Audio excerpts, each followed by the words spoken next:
Yaani mume wangu. Nikwambia kitu. Unajua nimemkumbuka ex wangu.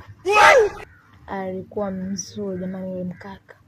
Alikuwa ni handsome boy, yani kila sifa ya wanaume yeye alikuwa nayo.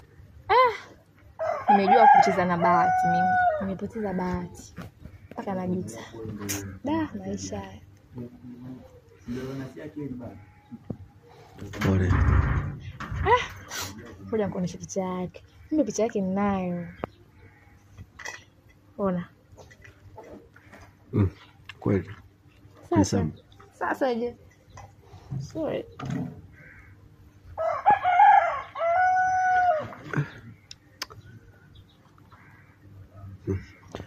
Kwa maana Mungu anakuonesha ex wangu jinsi alivyokuwa na makalio makubwa.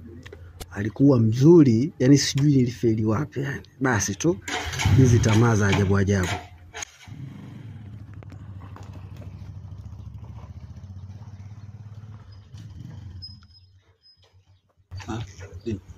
Nitavunja hiyo simu sasa hivi. Kwa nini?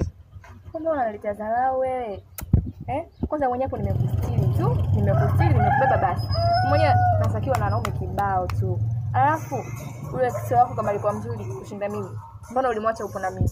Na simu, yani picha yake mpaka leo unao umesave kwenye simu. Hivi mwanamke una shida gani? Unaona unaniweza? Wewe una shida gani? Mbona wewe umeonyesha mwanaume wako wa zamani na umemsifia? Sijakasirika. Sijafanya chochote. Lakini mimi nimekuonesha ila wewe umekasirika. Sasa ndo nini? Hizi dharau. Sasa sikia nikwambie. Nachukua kila kilicho changu ndani. Naondoka.